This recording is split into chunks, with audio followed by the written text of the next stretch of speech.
SMB, tune-up game pa lamang talagang ipinakita na kung gaano kabangis ang team nila. Kung saan, sa naging tune-up game nga ng SMB laban sa Terra Firma Jeep na ginanap sa SMC Gym sa Pasig City. Nag-init nga agad sa laro ang SMB kung saan tinapos ang laro sa final score na 116-94. So pinangunahan nga po ang SMB ng dalawang bago nilang player na sila Jeric Ahamnisi at import na si George King.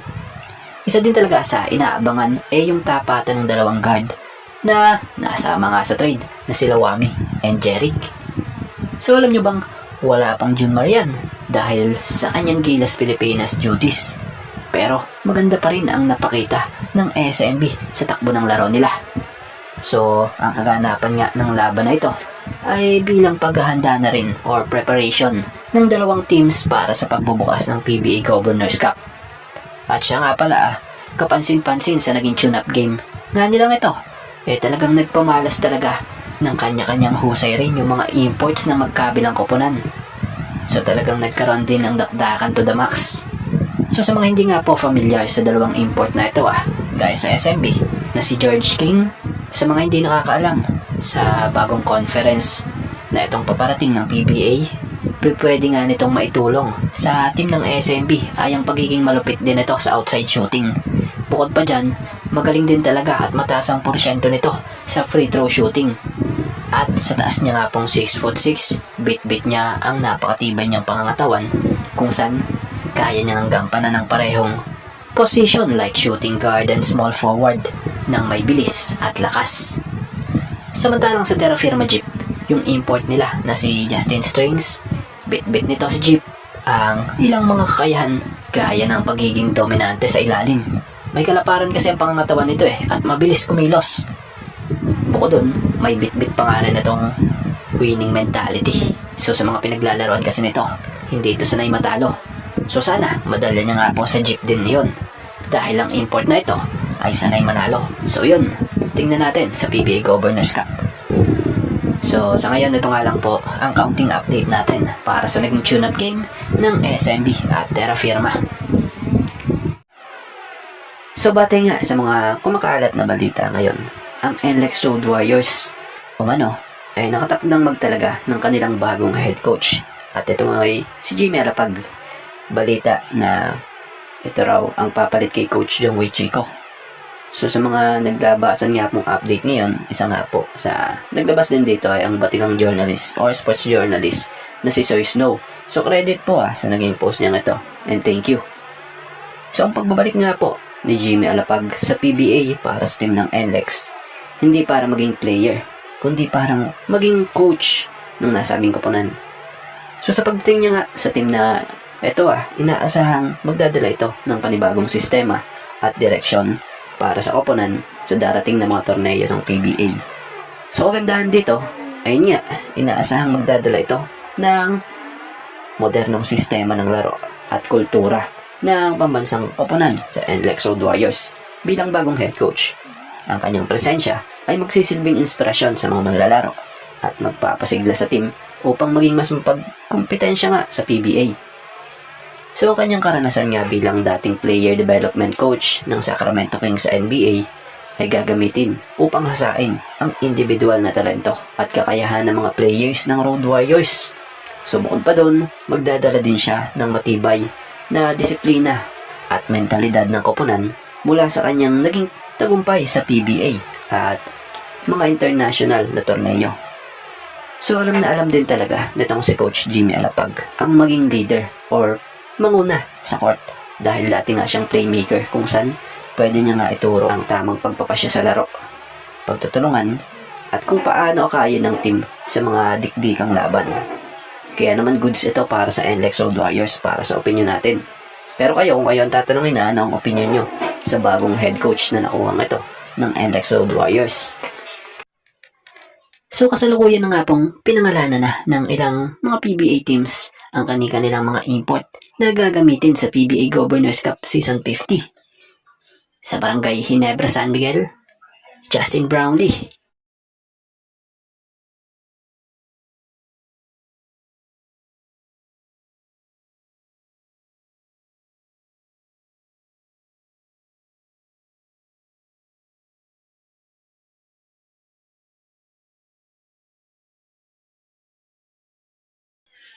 Blackwater Bossing, Kentrell Barkley.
Macau Black Knights, William Douglas.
Magnolia Chicken Templado sa Chats, KJ Buffen.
Beral Kubots, Jordan Varnado,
NX Road Warriors, Dequan Jones,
Phoenix Fuel Masters, BJ Johnson,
Reno Shine Elasto Painters, Aaron Fuller,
San Miguel Birmen, George King,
TNT Tropang 5G, Darius Days,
At abangan natin sa mga susunod na araw kung sino nga ba itong mga announce pa na mga import ng mga hindi nabanggit sa listahan gaya ng Converge, Terra Firma at itong Titan Ultra.